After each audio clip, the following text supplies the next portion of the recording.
Het Cambuurjournaal wordt mij mogelijk maken door bouwgroep Dijkstra de Rijsma, KKFH Kozijnen en Vieda Vermogensbeheer.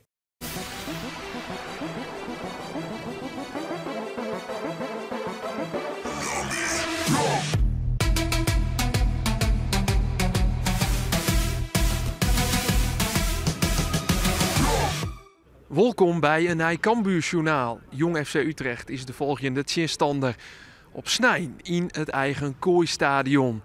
Cambuur stiert 4 punten efter op het tweede plak. Dat rucht jou het opstreekruchter promotie. Verliezen weken, zei trainer Henk de Jong, dat er wel een streektrok in. Dat plak 2 net maar in zicht is. Maar 4 punten, Henk, dat kind toch nog wel? Nee, we spelen voor de play-offs. We zijn er net binnen. Hè. De eerste zone is het. Dus, en alles komt dichterbij. Dus we moeten zo snel mogelijk zien dat we ons plaatsen voor die na-competitie. Als nog speed van die uitspraak van vorige week, dat plak 2 uitzicht is. Want ja, het is nog maar 4 punten. Maar nog 4 wedstrijden te gaan. Nee, ik had er geen enkele speed van. Ik ga zien hoe het moeilijker wordt als je in bepaalde ploegen. En dat is de punten verspelen hast. In deze wedstrijd daar eindigen wij net tweede mee. Het gaat om andere wedstrijden waar we punten lezen laten hebben. Nou, en dan mag je gewoon reëel wezen dat je de kans groot is dat je na-competitie speelt. Want wist je wat oors is? Oors plaatsen we aan voor een na-competitie en dan ben je zat teleurgesteld. Dan viel er niks meer aan. Terwijl het juist iets prachtigs is. En is het iets oors, dan is het maar iets oors. Maar eerst uitgaan van de realiteit. Want het kan ik prachtig mooi zijn. Als je 3 keer een vol stadion hast, worden de meesten nog gekker dan dat ze nou worden. Want het is Snijn ik al weer uitverkocht. Jong FC Utrecht keert Tyriek Mercera waarom in de basis. Stola Ottersen zit terug op de bank. Michael Kieftenbelt is er net bij, die is ziek. En het is nog even de vraag hoe het komt bij Matthias Narti. Nee, die is net helemaal fris. Maar dat had er al een tijdje wel. Hij is even goed west. Ja, dan maken we even goed te passen. Even zien dat er snel spelen kan. En anders maar we het op een andere manier oplossen. Dat zou dan Michael de Leeuw wezen? Ja, of Tony Roken. Die kerst hij delt zetten. Hè? Dus dan kom je dichter om de spits in. Ik mijn meester in. Nou, daar maakt ze een keuze in. Nog 4 wedstrijden door het dit seizoen en mogelijk nog wedstrijden in de nijcompetitie. Het zullen de laatste wedstrijden wezen van Lemster Floris Smant in het geel-blauw. Hij kwam als jeugdspeler in de opleiding van Cambuur, groeide terug, was basisspeler in het eerste, maar zit ijs dit seizoen op een zietspoor. Hij had even verhierd west aan het Zweedse Västerås. Is waarom zoent de tweede seizoenshelte, maar matte dwan mij wikselbeurten. Ja, natuurlijk is dat moeilijk. Ik was afgelopen jaar gewend om veel te spelen inderdaad. Ja, dan is dat even kut om nu niet te doen op het moment. Maar goed, we zijn goed bezig als team. Jongens op mijn posities doen het echt goed. Dus ja, het is op dit moment gewoon wat ik net al zeg. Het is de realiteit. Als je dan in mei de deur van het oude of nieuwe Cambuurstadion achter je dicht slaat, hoe kijk je dan terug op dat geel-blauwe hoofdstuk van je carrière?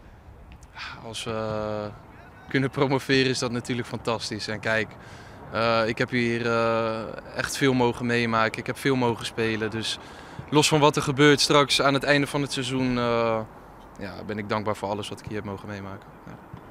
Zij Floris Smant, act in Jong FC Utrecht, in basisplak voor hem. 2 wijzigings dus, Mercera voor Ottersen en De Leeuw speelt het voor Narti, die net fit genoeg is. Het is een mooi affiche, want snijdt de midden Ketiru Tolven. Er bent een soort band in het uitverkochte Kooistadion. Maar die sjoggen dat Jong FC Utrecht brutaal uiteenzet. Want sjoggers, hier is de 1-0 voor de Domstedelingen. Het is Machien Gadari die Jong Utrecht op een 1-0 voorsprong zet. En dat is toch wel een flinke tebekzetter van Cambuur. Een heel soort vrijheidje van Gadari. Diemers rint net mij. Pauwels is neer te bekennen. En dan maakt het de rechtsback van Jong FC Utrecht door. Cambuur is heel min in het eerste jaloeren. Want zorg maar eens, we zitten al in minuut 30 als de Leeuwters er weer uitkomen. Dit is een goede voorzet van Diemers op de Leeuw. Maar uiteindelijk is het de redding van de keeper van Jong FC Utrecht, Kevin Gadella, op de inzet van de Leeuw. Cambuur herpakt hem vol een beetje. Hier Diemers weer, maar de iepening naar de rechterkant. Remco Balk, de clubtopscorer. Mooie combinatie. Balk leidt hem weer om. Diemers! En dan leidt hij erin. En dat is een lekker momentje. Sakrekt voor het skoft. Om de liekmakker te meidjen. Dan ga je dochs noffelijker onder de theeasen. En dan kun je in de tweede helft misschien wel denken aan de voorsprong. En zo is Diemers wichtig met het doelpunt. Even daarvoor al. Want hij zwaagt dat de Cambuurkeeper Jansen een blessurebehandeling betinkt. Werd er Cambuur het tactisch omzetten kan. En dan krijgen de Leeuwers meer grip op de wedstrijd. De tweede helft intussen 2 wissels. Disse Ilias Alhaf te zien het veld kwam. Hetzelfde geldt voor Thomas Pol. Galvez en Hilteman binnen de Rutgien. En hey, Alhaft, daar is hij, die invaller. Hij zit de 2 in binnen. Wie er binnen, gaat er de nou in. Hij wie al binnen. En dus komt het doelpunt opname net van Michael de Leeuw, maar van Ilias Alhaft. Dat is nog eens lekker uit zetten om die tweede helft. Want Alhaft, hij stiert dus nog maar 3 minuten op het veld. Maar hij is al wichtig met dit doelpunt. Is de bal over de line? Nou, het is dreig te zien. Ik hier in het stadion wel het idee dat hij er al overheen wie. En skietsjochter Kevin Puts had dat ek. Daardoor komt het doelpunt opname van Alhaft. Goeie actie van Remco Balkje. Die gaat naar de groen. Strafskop voor Cambuur. Nou, dit liep toch wel wat op een oedreune beslissing van skietsjochter Kevin Puts. Die Niel Vierek, de Utrecht-verdediger, echt nog giel jouwt. Want is hier Savolle onder de hoorn. Even zien. Ja, er is wel contact. Dus hij kan hem op de stip lezen. Omdat Remco Balk dat ik wel een beetje opziekje. Mark Diemers dan, vast in tweede. Hij zit hem binnen. En hij zet Cambuur op 3 in. En dan kun je toch wel stellen dat deze wedstrijd net meer uit handen joen worden mij. Want dat je met 3 in voorstellen, de nummer 1 naar lijst. Maar je die wedstrijd gewoon uitspelen. En dat net meer uit handen, Jan. Sterker nog, misschien kun je onder het doelsaldo werkje. En dat kan in die promotiestrijd ook nog wel een factor worden. Je komt Tyriek Mercera, goede actie, leidt de bal voor. Balk! Oh, wat diede dat mooi. Maar de bal efter zien Stonsk Del. Maar de redding is goed van Gadella, de keeper van Jong FC Utrecht. Naar de slotfase dan. Diemers, mij de voorzet. Kopbal van Rulke, een oreninvaller.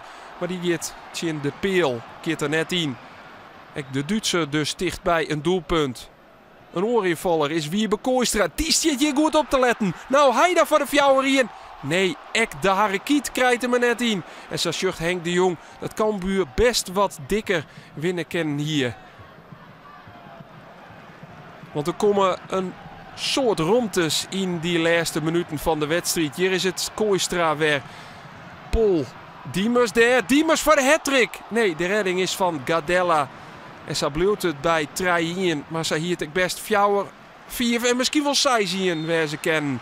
Maar het wichtigste is dat Cambuur wint. Netjes steende die minne eerste helte. Eerste jaloeren weer het allerbelangrijkste van het hele seizoen. En daar snap ik echt niks van, want ja, we praten al om vol druk te zetten. Ja, wie zet ik in druk of wie krijg ik in druk? Het is joggen. Ja, en dat is, als team is dat funest. Hè? Maar dat hoeft een beetje al.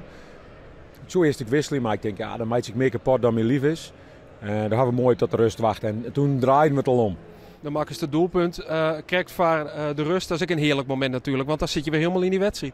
Ja, zeker. Een cruciaal moment, denk ik. Dus uiteindelijk een goede aanval van ons, goed teruggelegd van Remco. En ja, die moest hard tussendoor, want er stonden best wel wat mensen. Ja, en dan wordt hij nog een beetje door een been aangeraakt. Dat is een lekker doelpunt. Je hebt altijd een aantal soort momenten in een wedstrijd waarbij het gewoon fijn is als je gelijk komt of op voorsprong komt.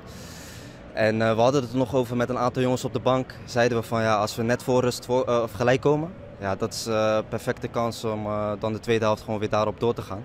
En ja, gelukkig hebben we dat gedaan. Dit is wel gewoon natuurlijk voor mijn vertrouwen en gewoon op de weg waar ik mee bezig ben. Natuurlijk mijn rol is dit seizoen anders dan ik op voorhand voor ogen had. Eigenlijk vooral de tweede seizoenshelft, want de eerste seizoenshelft heb je best wel veel gespeeld. Klopt, en net voor de tweede seizoenshelft begon raakte ik geblesseerd. En ja, de andere jongens doen het gewoon goed op dat moment en het team wint. Dus dan weet je wel dat het lastig wordt om erin te komen. Maar ja, ik geef niet op, ik blijf gewoon hard trainen. Ik blijf plezier maken op de trainingen. En ik denk dat dat wel een goede basis is om als je moment dan komt dat je die pakt. En ik denk dat ik het vandaag wel heb gedaan. En ja Henk, ik mag het toch weer vragen, maar dat tweede plak, just er al naar? Nee, ik zit er helemaal niet meer naar. Voor mij staan we 4 punten achter, dat is een heel lijn, hè?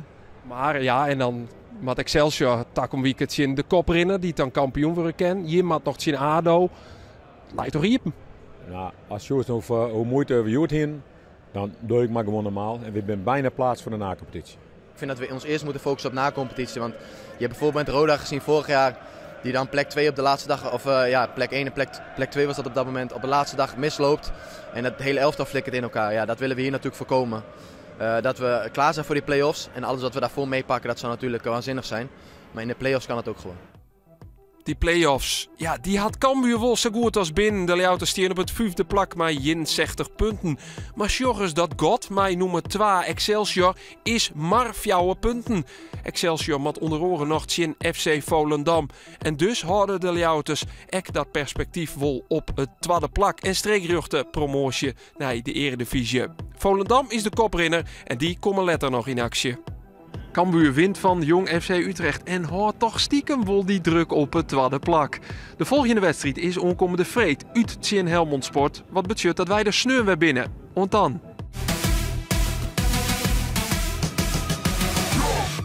Het Cambuurjournaal waar mij mogelijk maken door bouwgroep Dijkstra de Rijsma, KKFH Kozijnen en Vieda Vermogensbeheer.